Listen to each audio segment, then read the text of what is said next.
What is the most important personnel move the Mavericks have to make this offseason in an offseason full questions? We'll dive into that coming up next on the DLLS Mavs podcast.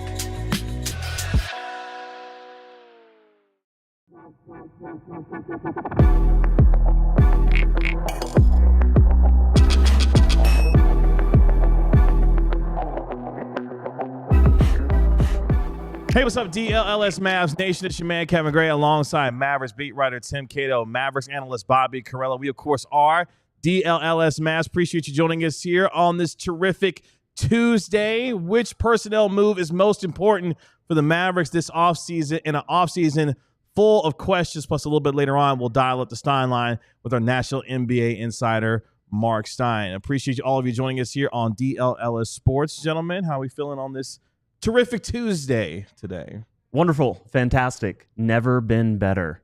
Good to hear. I'm glad you feel good. I feel good. It's a good day to be alive. It's a good day to be talking sports. It is a good day to be talking sports. It's time to reverse the vibes around here, KG. I agree with you. A lot going on. Shout out to the Stars last night. They got a 6-2 win over the Colorado Avalanche. They are now up 3-2 in their best-of-7 series. They'll look Play the Pantera. That's right. They'll look to close out their series in Colorado. If not, a Game 7 will be at the American Airlines Center. Things are buzzing with the Dallas Cowboys, of course, coming off their terrific NFL draft. Our DLLS Cowboys show just finished up, so if you missed anything with them, make sure you go back and check that out as well. And for us, the playoffs continue to roll on in the NBA. The Rangers look to continue to get back on track as far as Major League Baseball is concerned. Shout out to Eric Nadel, the voice of the Texas Rangers. He'll be on. LFG. Yeah, he'll be on with the DLLS Rangers podcast. What do those letters stand for? Can't say it. Let's. You can't say let's. You can't say go. Nope. You already said it. So big day for us here at DLLS Sports. But gentlemen, let's jump into it because there's been a lot of conversation about the way that the game is covered, the way that the game is talked about, whether it be on your favorite debate show or not, or just the way that the game is talked about on social media. So we want to have some fun today talking about why we love the game of basketball, Bobby. This is a topic that came from your thoughts when you came across Adam Silver, who had some things to say about the way that the game is covered. And we're going to discuss it a little bit here today because we want to talk about why we love basketball as much as some of you all do out there as well. Oh, yeah. Bobby fell right in line. He saw Adam Silver say, y'all should talk about why you love basketball. No, He's like, oh, yes, sir. Yes, sir, Emperor Silver. No, I've been... Oh, whatever you say. I've been waiting for this to become a thing like that the league is demanding people do for them because like when given the freedom and authority to do whatever they want, it is very clear that a lot of people on national TV are just going to sit here, look you right in the eye and say that what you're watching sucks and you're an absolute buffoon for wasting your time watching this sport on our network, when in reality we should appreciate basketball for what it is. We should appreciate players for what they can do, not for what they can't do. And I think basketball gives you the best glimpse at not only what a player is thinking and saying because they're not wearing helmets, they're right up there. Cameras are very close on their face. You can hear a lot of these sounds on the broadcast. But also basketball is a really interesting combination of a team sport in the way that, say, like soccer or hockey is, where it's this free-flowing thing. It has elements of football because you're running some designated plays. There's read and react. But unlike those other sports, basketball has the most room for individual expression. And so you get to see not only what a player is thinking based on what they're saying and what they're doing, but also the decisions that they make. Every single thing that they do tells you something about them. You don't have to guess whether a player is confident or feeling good. You can see it based on their actions and their facial expressions. And that's what makes watching basketball so exhilarating for me. There are a lot of rules that I wish were different. There are a lot of things about the game that I wish were different. There are a lot of systems in this league that I wish just didn't exist at all. But at its core, basketball itself, I think, is the ultimate combination between team sport and individual expression. And I really like that about it. It's so dumb you got to go first. Because you said a lot of things that I genuinely do. Well, feel I just have about the best basketball. takes. You have very similar takes to me. I'm a tone setter. I love that basketball is a sport that isn't specialized. And I love specialized sports, for their own merits, for different reasons. I have an appreciation for them. But I do think what I love most about basketball is that, it's 5 guys. They play both sides of the ball. They got to do the same things on one end that they got to do the inverse of what they do on one side to the other side of the court at its best. And I think the NBA, this is why I lobby for the NBA to get rid of stuff like the challenge. The NBA at its best is a free-flowing, fast-paced, back-and-forth game. That is what we most love about basketball when it can be that, when it is allowed to be that. And so that's something that really stands out to me. I like your points about expression, about individuality. There's all this discourse. There's so much discourse. I mean, there's a million ways I could go with this, but just to take, everybody says the mid-range is dead. No, not really. Every single player you like, every single player you enjoy watching, has their own unique way to shoot mid-range jumpers. I also love that, I do think that some of the love of the mid-range is that's the most unique area of the court. Certainly around the rim, you can see things that you've never seen before. But you can also see every single star that you can think of. Devin Booker gets to his mid-range jumper in a different way than Dirk Nowitzki ever did, and a different way than Luka Doncic does, and a different way than Anthony Edwards, who did something I have never seen before with a step-through side step, Yes. 1-foot floater jumper, just impeccable, incredible footwork. And, it's a game that can be viewed through the lens of one-on-one matchups, but it's also not. It's a 5-on-5 game. Sometimes it's a one-on-one game. Sometimes it's about individual skill. Sometimes it's about how all 5 of those players work as a unit. Increasingly, and there's some really smart people talking about it, it's a weak link sport. Used to be a strong link sport where you were as good as your best player. Now, especially in the postseason, it's becoming at times about how good is your worst player. And that sets your floor of what you can do as a team, because all 5 of those guys have to operate out there with synergy and in unison and with, almost, at its best, a level of hive mind, a level of shared interconnectivity. So I love all of those things. On a very basic level, I love that, there's just 5 players. It's the smallest number of active players in any major American sport, even including sports that aren't at the same level of popularity, like, volleyball. It's just like you drop a player, it's just 5 guys out there. They don't wear helmets. They don't wear hats. You know what they look like. You know who they are. You've got court mics all around. You hear them. You see them. Hey, ref! Exactly. So I just think all of that is so beautiful about basketball. Love the accessibility. Now I'm just naming different things. I'm kind of off my, Bobby was very good about having a very samurai straight-lined, idea to express. And now I'm just naming various things. But yeah, I genuinely love the sport of basketball for all those reasons and a lot more. I think for me, the pure athleticism of the game, the evolution that we have seen athletes be able to express themselves not only individually but team-wise when it comes to the game of basketball. Bobby makes fun of me all the time because I love a good backdoor pass. I love a good crisp bounce pass. I love some of the fundamentals. Nothing gets you going quite like a high-low situation. Man, I mean, I think part of that is because when you're thinking about the game and the strategic nature of the game, we all marvel at the athleticism of all these players, how it has increased over the years with the abilities for these guys to jump and to leap and all the things that they do. But the thinking part of the game, the backdoor cuts, the ability to be able to put your opponent in a bind, but then take advantage of those weaknesses on the other side of the floor, whether it be offensively or defensively. The game is played at such a high level, and the speed at which the game is played, I think that's one of the things that we don't talk about enough is the amount of speed and quickness at which the game is played today versus what it was 10 years ago, 15, 20, 25 years ago is unparalleled really in all the 4 major sports, because not only do you have these giants, whether it be a Victor Wembanyama at a 7'6", or you've got guys like a Brandon Williams, I'll just take it all the way to the other extreme, who are as diminutive as they are, but can still find ways creatively to get to the basket. To me, there's just a number of things that I love about the game. But to me, the one thing that will always stand out is just the pure athleticism at which these guys play and the level at which their skills have continued to increase. You talked about the step-through jumper that Anthony Edwards had the other day. I mean, we've seen things like underhanded three-pointers, one-legged three-pointers. Like, there's so much creativity in the game today, but it stems for me from just the pure athleticism that these guys present. It's unparalleled. Yeah, and there's nothing really like when a guy is like made 2 or 3 shots in a row and then pulls up for that last three. The heat check like three. The anticipation, the buzz, the build. And I was thinking about this actually the other day whenever I was watching there's been a lot of basketball on recently. It was Knicks at Pistons.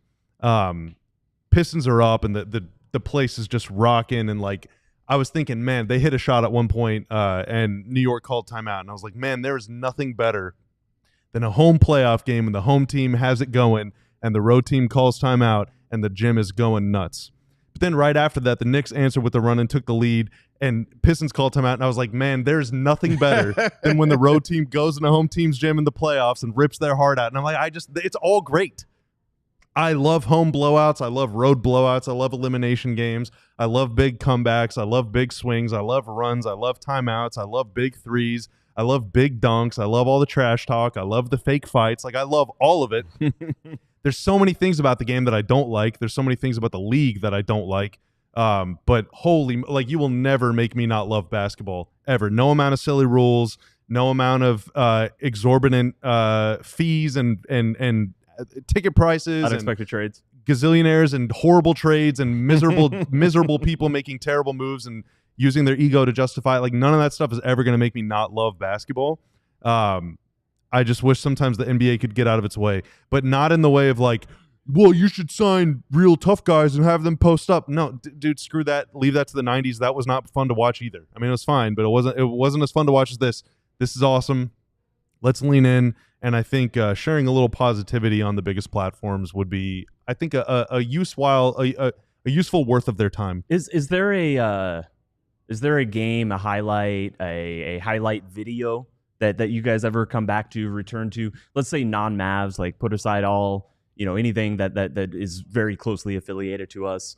I know I go back and watch Steph's highlights from, was it Game 5 or Game 6? Or it was Game 4 of the finals, of the 2022 NBA Finals, where he just puts, they tie it 2-2, and then they go on to win the next two, right?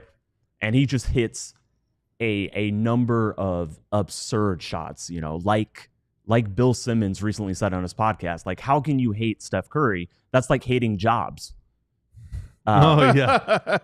I think I can't quite remember the quote. It was something like that. Yeah. Because we all love Jobs. But I genuinely, like, is there any like highlight package? Because I think that says so much of what you appreciate, like what you grab. There's also there's a very old series of videos, like 3-part highlights, and it's not a game, but it's Vince Carter, but it's just him hitting layups in deep threes, circus layups and deep threes, no dunks, not a scoring compilation. It's just some of the most, like, the craziest, most acrobatic layups you have ever seen, and then it's him just pulling up from 30 feet, just making it look easy. Like, I love that. Yeah, I always stop down on Blake Griffin dunk compilations. Like, I don't think people really understand how damn good Blake Griffin was, because I think we all remember how well of an athlete that he was, but Blake Griffin had some serious game, man. Like, at his peak, Blake Griffin was a monster. But yeah, a Blake Griffin dunk compilation video always gets me to stop down, because I just love the way that he played. There's 3. One, the Steph Curry shot in OKC whenever he made like 13 threes or whatever. McGrady, 13 points in 35 seconds. Going to get me every time. And then Larry Bird against the Hawks in their gym. I think he scored like 60. And he's just hitting like just horse shots. And even the Hawks bench is just like falling over themselves. Like, they just can't believe what they're watching. So those are the 3 that anytime I see it, I'm tuning in. I like the T-Mac Dirk Nowitzki duel. Oh, that was great. Dirk had 53, T-Mac had 48, or maybe the other way around. 53 for Dirk. Yeah, 48 for T-Mac. Yeah, that one's iconic. Incredible game. Yeah. Incredible game. Any Jordan highlight video. Yep. stopping down. Like he hits a reverse layup against the Nets one time in old Chicago Stadium, and you could just see the Nets players on the sideline just like clutching their heads, like they just couldn't believe that this dude could fly from one end of the lane to the other and hit a reverse layup. Like anytime I see a Jordan compilation, yeah, I'm definitely stopping down. But I mean, the game is as fun and is as pure in a lot of ways as it has been in such a long time, and the appreciation of the game, and not just the game itself, but the players that play the game itself.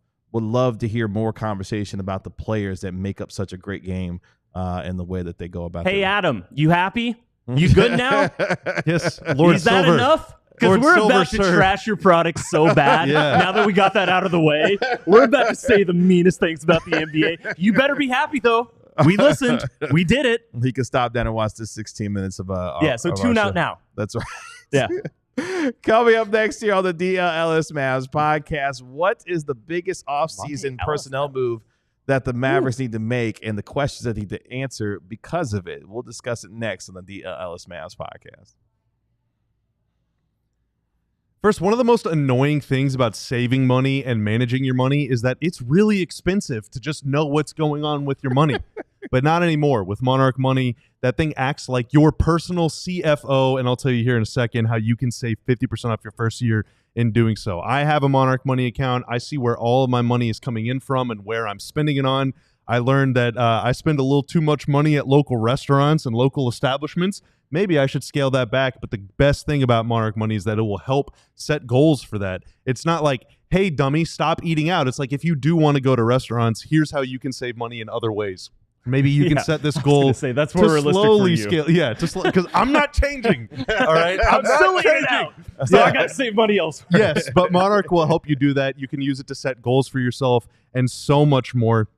Get control of your overall finances with Monarch Money. Use code DLLS at monarchmoney.com in your browser for half off for your first year. That's 50% off your first year at monarchmoney.com. Use code DLLS. Just like your favorite team needs a home court advantage, your home needs a home floor advantage. And Empire Day can help you get it, just like they helped us here in the DLLS studio. They have flooring experts, dedicated flooring professionals who focus on flooring every single day. We've all been to those big box stores, and you just wander and it's, you feel like a kid who, you can't find your mom because, like, where's the exit? What aisle are you on? Aisle 73. Where do you find the friendly flooring expert at a box store? You don't. Well, you might find somebody who's working in flooring, but they could have been stocking light bulbs yesterday and doing sinks tomorrow. What we love about Empire today is that you can schedule a free in-home estimate because some things are just better at home. They will come to you. DLLS listeners will receive a $350 discount when using promo code DLLS. Yes, you heard that right. A $350 discount with code DLLS. Restrictions apply. Visit embark.today/DLLS for full details. I got some burning questions from my guys here on the DLLS Mavs podcast today, and a little bit later on the show, we'll be joined by our national NBA insider, Marc Stein, as we dial up the timeline here on our show. Appreciate all of you joining us here. Make sure you like, comment, and subscribe to DLLS Sports. You can also download our podcast wherever you get your podcasts for free. Search DLLS Mavs. Give it a 5-star rating and write a review for it while you're there. But let's jump into some burning questions as we enter in the offseason for your Dallas Mavericks after a difficult one that was marked by you-know-what. They finished 39-43 on the year, losing in the second play-in game to the Memphis Grizzlies. Now they've got some questions that they've got to answer going into the offseason, and we'll jump into some of them right here, including question number 1, gentlemen. Outside of re-signing Kyrie Irving, which personnel decision is the most important for the Mavericks to handle this offseason? I mean, there's a few different ways that you could go with this.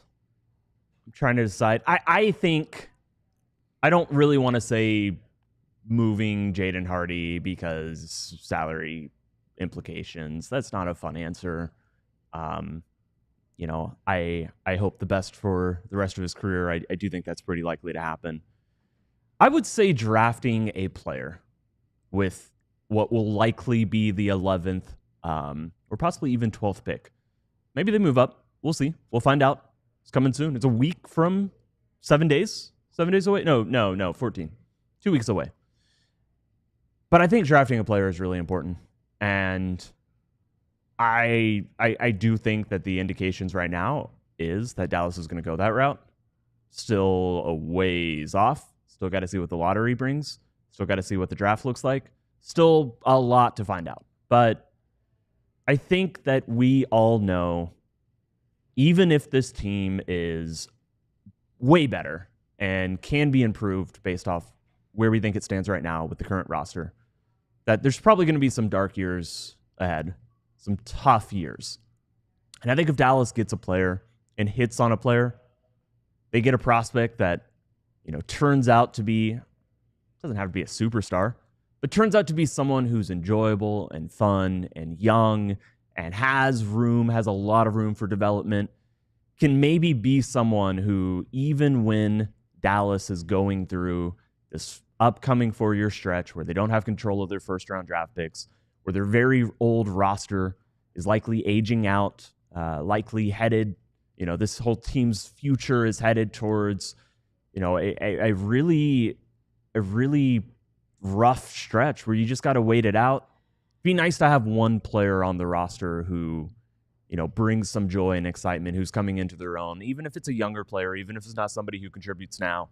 I know that kind of goes against the thinking of where the team is headed, what the team's trying to accomplish. If and probably when Nico remains GM over the summer and goes into next season.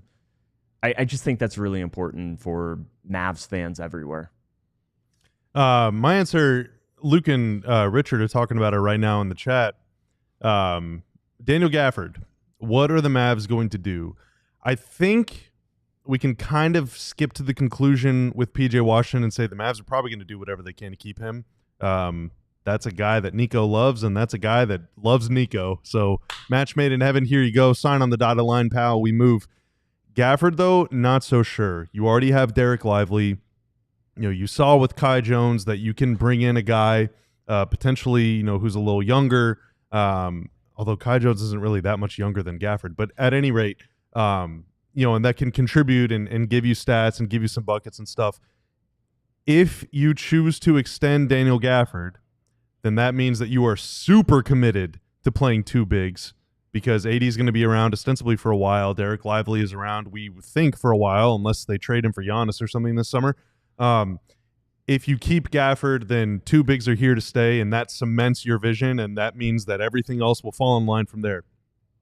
If you decide, not totally sure about this, or we think that our resources are better spent in other places, and you decide to shop Gafford and ultimately trade him for, say, a guard or a wing, some shooting, whatever the case is, you can still say we want two bigs and then just try and do it the minimum way, bring back Kai Jones or go sign someone else or draft someone or whatever.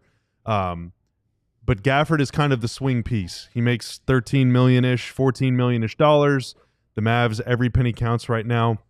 That contract combined with someone like Hardy's can get you a pretty nice player. Potentially, if you add a pick or that guy has a sort of multiple years left on his deal or whatever the case is.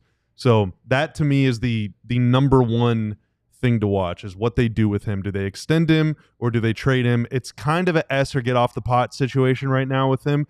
Going into the season with a guy in an expiring deal, never a good thing to do unless you plan to trade him at the deadline. We've seen the Mavs usually like to buy at the deadline, not sell. So we'll see what happens there, but that's what I'm watching. Yeah, I think that's right. And I think Gafford has value to pretty much any team in the league, because even rebuilding teams would look at him this summer as someone they could potentially flip at the deadline as well. Interesting note on the PJ Washington contract extension, potentially. Bobby Marks, who has his latest offseason projections when it comes to what teams could be doing this offseason. Interesting note on PJ Washington.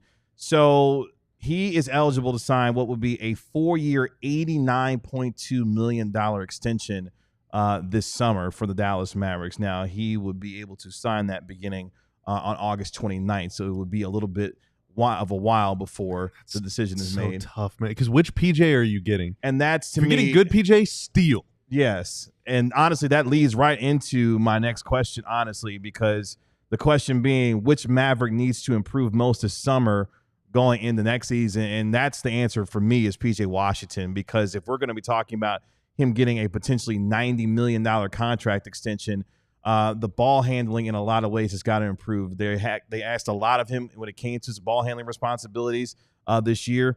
Did not work out great in a lot of ways, but when he was able to be at his best, a guy that could get downhill, get to the basket, decent when it came to his three-point shooting, but both ends of the floor for him, he's going to have to do a lot, whether it be on the offensive end with his rebounding, where he had a career high in terms of averaging rebounds per game, over 8 rebounds per contest nearly this year, but also on the defensive end, having to be one of the better defenders that this team has, especially with the lack of point of attack defense that they have right now.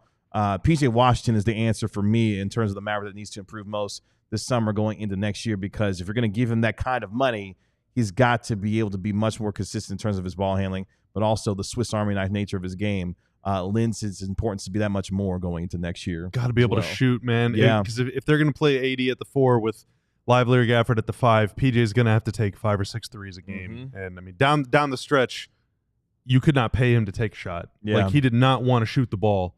So that's a huge thing. I just think he's a 4, you know? Yeah, me too. I think it's a great answer, but I think he's a 4. I think he's the... If you're going 2 bigs, do you bring him off the bench? Can you really do that? Oh, I don't think you can bring him off the bench, honestly. You're paying him almost $25 million a year. Yeah. If he gets his money, then it's less important, I think. Sure. Probably starting. But, I mean, it is... With Gafford got his money, and he definitely wanted to start. So sure. I'll say Max Christie, just because they really need a player like him.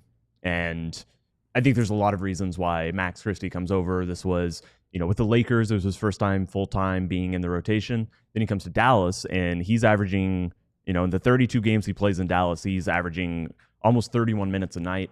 That's by far a career high. There's a lot of reasons to think that he just kind of hit a wall, but he wasn't very good, once he hit that wall. And whether he just had a hot start and it was a little bit smoke and mirrors, or whether he can be something more like the player he was in the first, 7 to 10 games, that he played in Dallas. I think being something closer to that version that we saw initially. And again, I don't know if it's that version. I don't know if that's who he is. It might have just been a hot stretch, but a player like that would be really useful to this team. Let's get to our final burning question here in this segment, because it goes into what will be going into next season. Gentlemen, Bobby, I'll start with you on this one.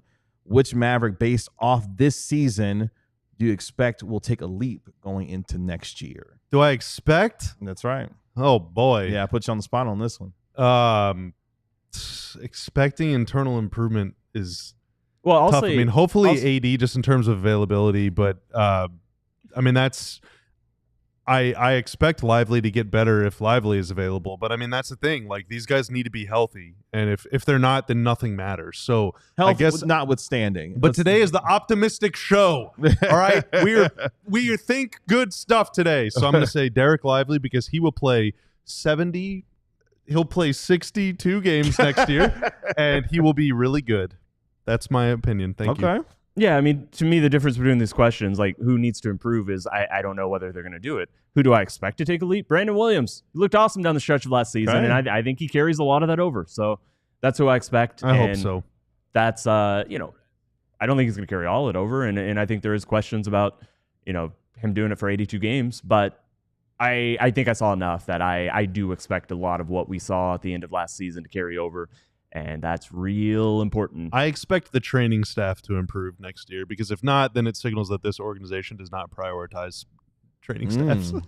Just not prioritize A lot of stuff. Yeah, I don't know what the word is, but Yes. not a kind one. One of the things I think we'll get into as this offseason goes on, if AD remains committed to playing the 5, what does that look like for Derek Lively in terms of the way that he may have to change a little bit as a player, if we're going to think that Lively and Davis are going to be your starting 4s and 5s on a night-to-night basis?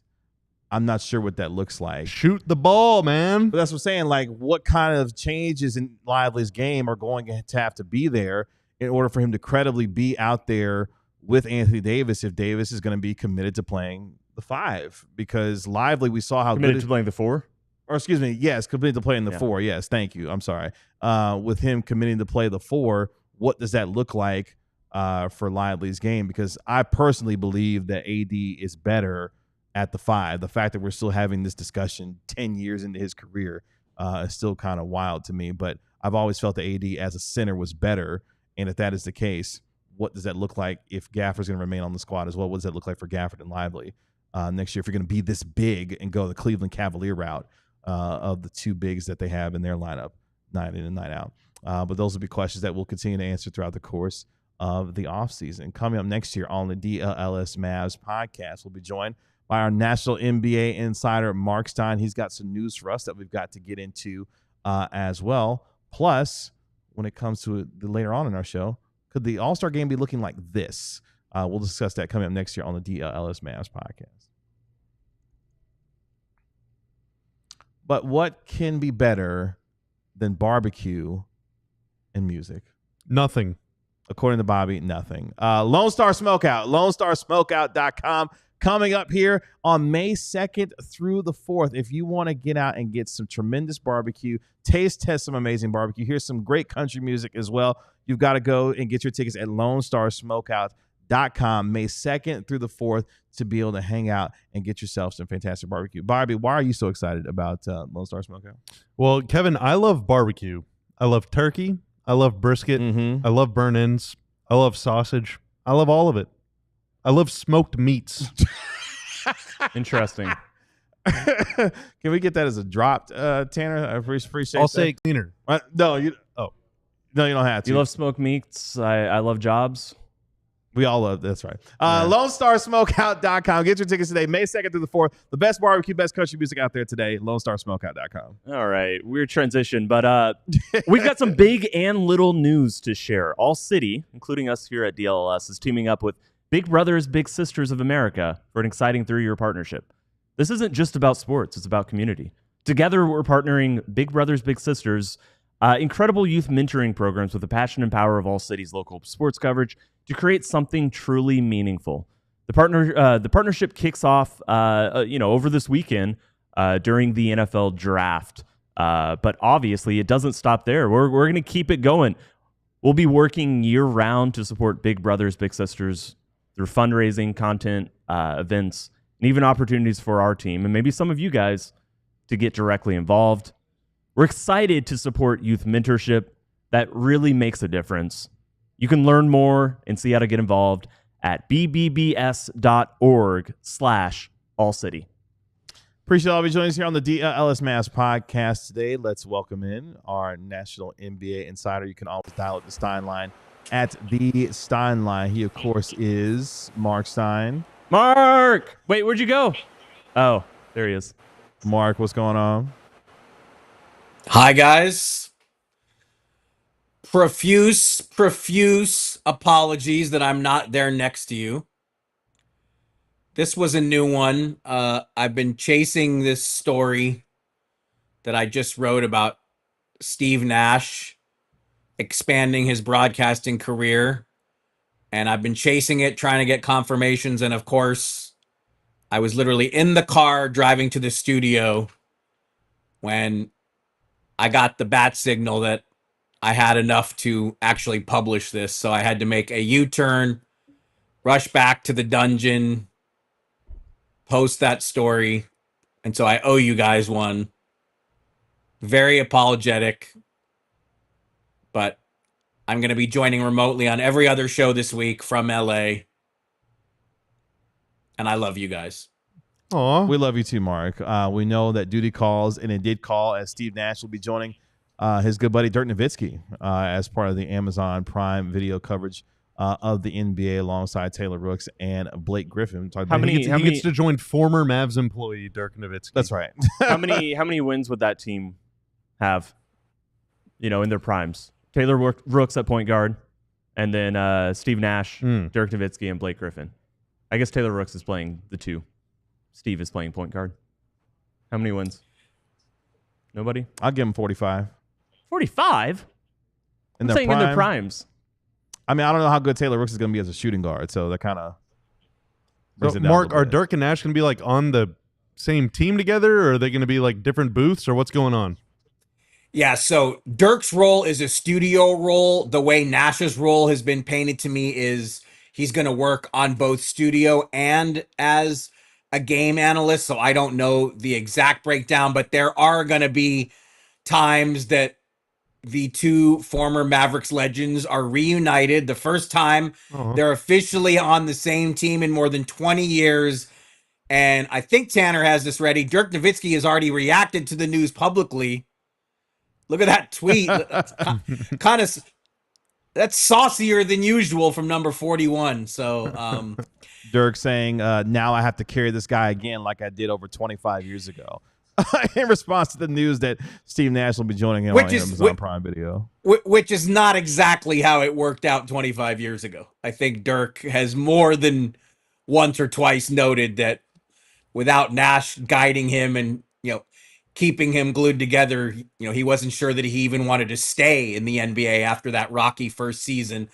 And Nash's first 2+ seasons as a Mav were so rough. But, Nash was hugely these guys they're family at this point. I mean, in adulthood, their families frequently go on trips together. And, Nash has told the story about that it was on one of those family trips that the chance to coach the Nets, that opportunity came up, and he really relied on Dirk's advice there before making the leap into coaching. So these guys keep surprising me, though. Like I did not expect Dirk to go into TV, and just what we've seen from Nash here in the last couple months. I mean, becoming a NBA podcaster alongside LeBron James, and now going further into NBA broadcasting than he ever has. Like I don't know that I would have predicted it in either case, to be honest. Do you think they might do an on-site studio show at the Loon? Is the Loon? I thought the Loon no longer existed. Is the Loon back? It's open. It's open. It's in a different location. Spot, different location. Doesn't probably. I never went to the old Loon. We sometimes play. I only go to Happiest Hour.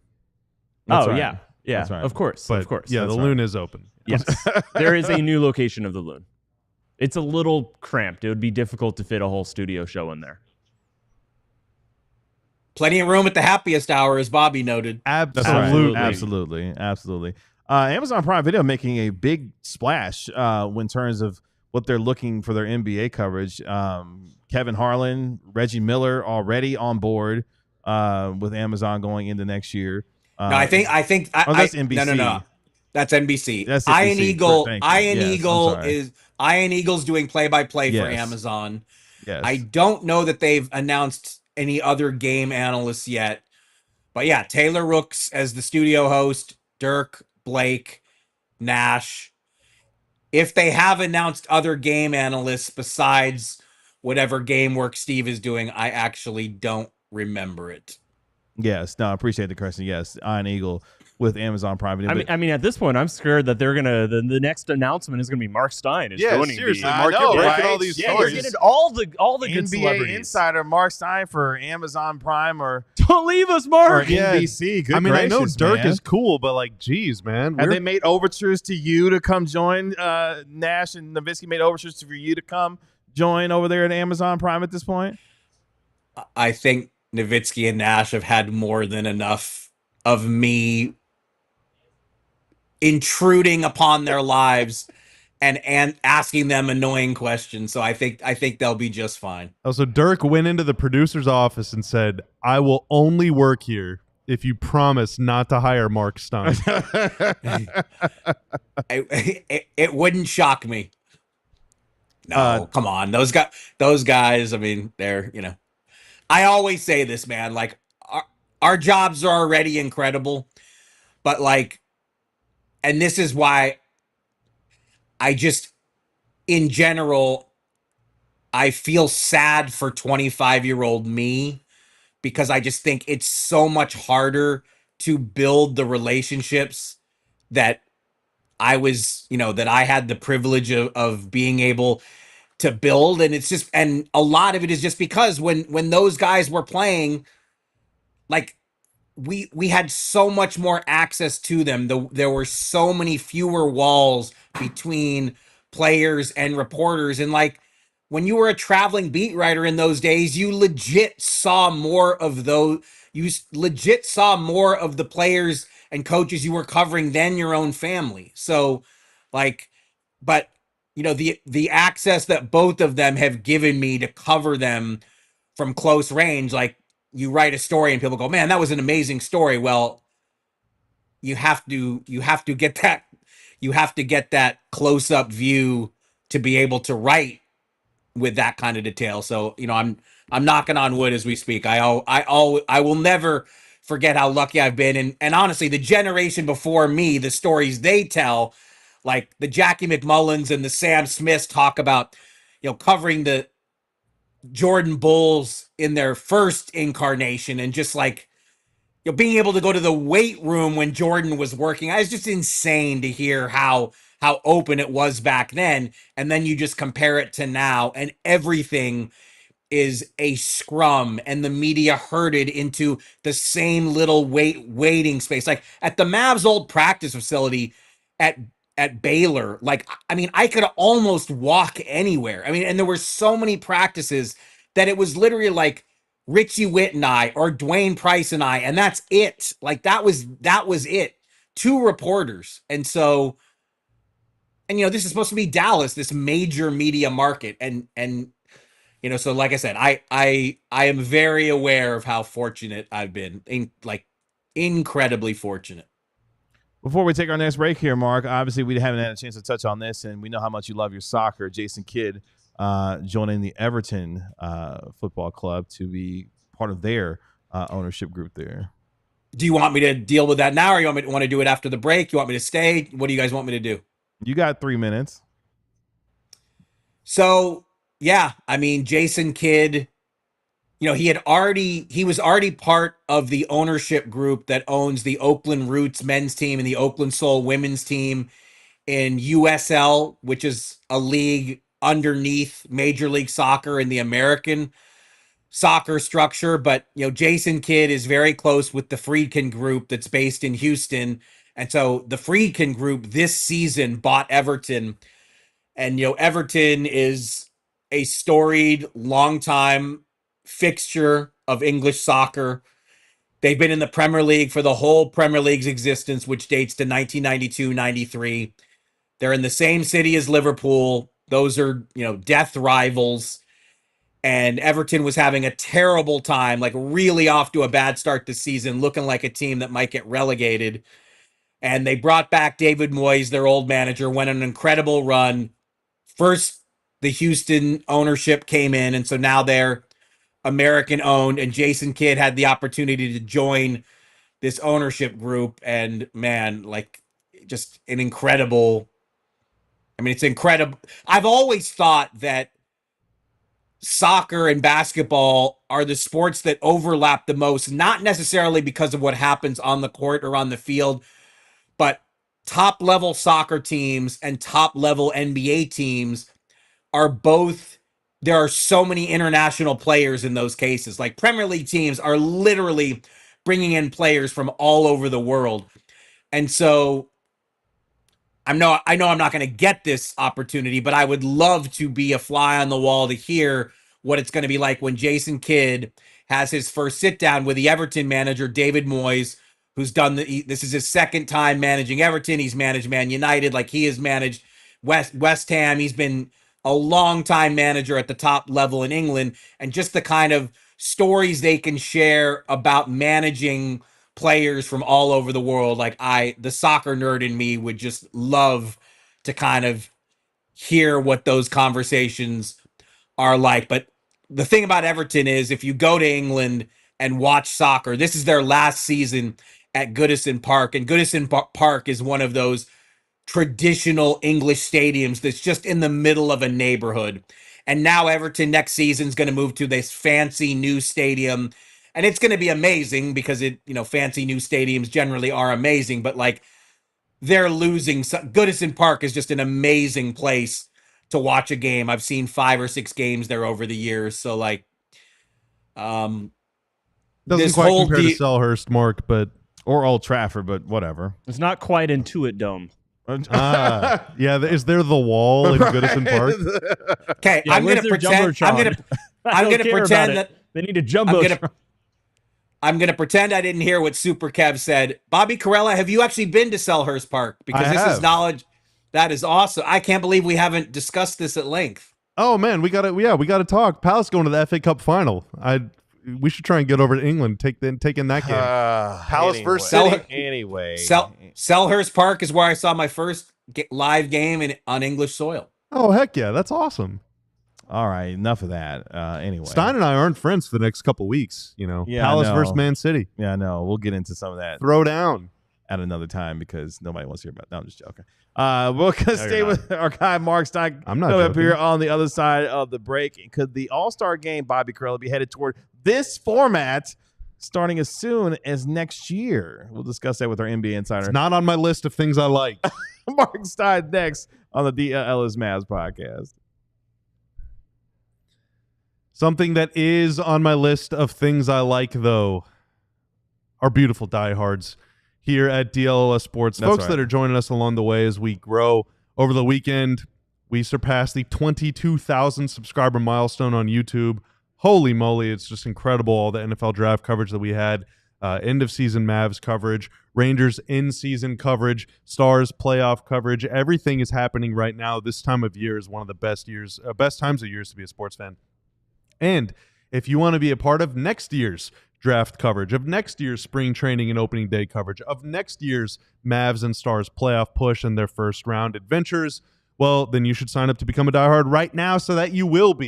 You can scan the QR code right beneath me, click the link in the link description below, or go to alldlls.com where you can sign up to become a diehard. When you do, you get a free shirt of your choice. We got 40 shirts to choose from.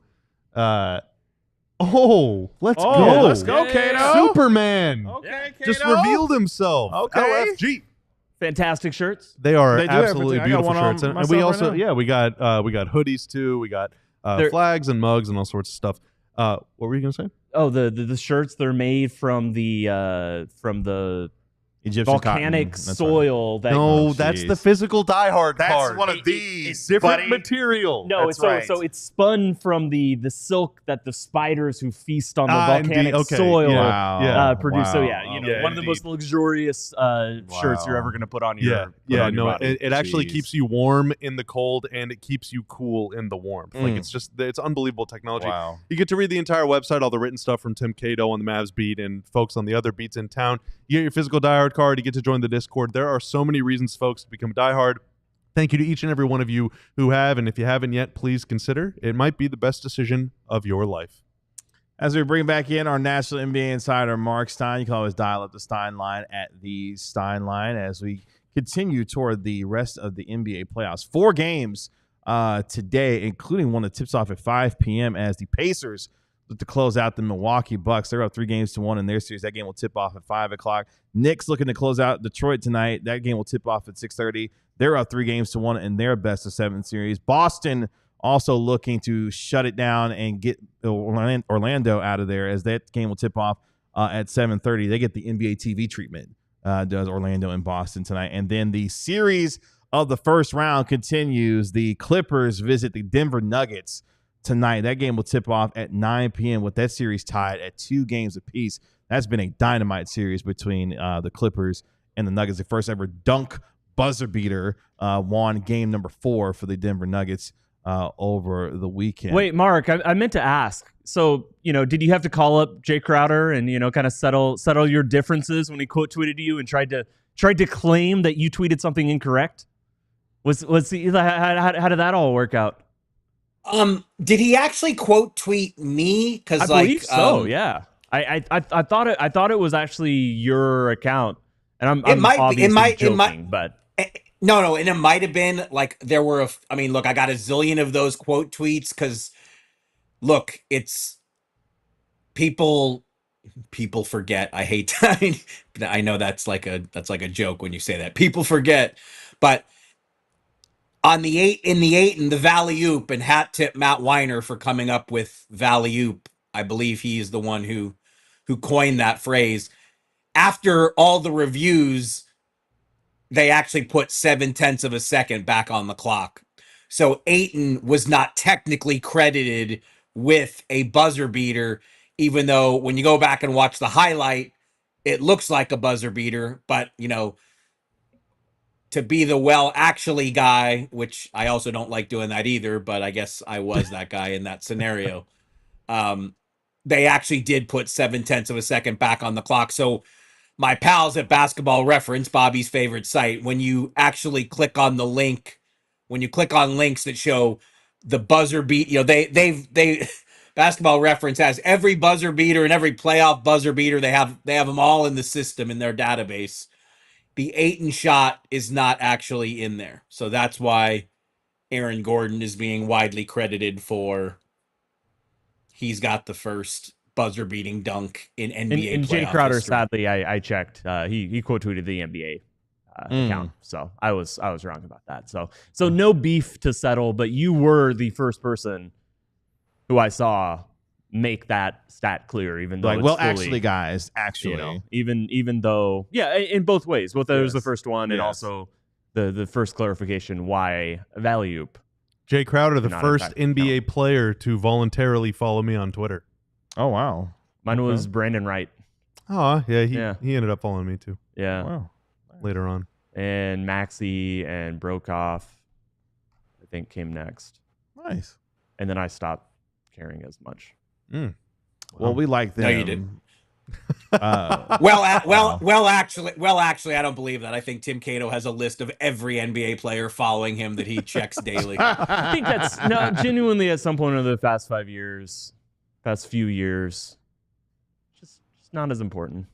You are president of Brokoff's fan club, though. That is fact. Yes.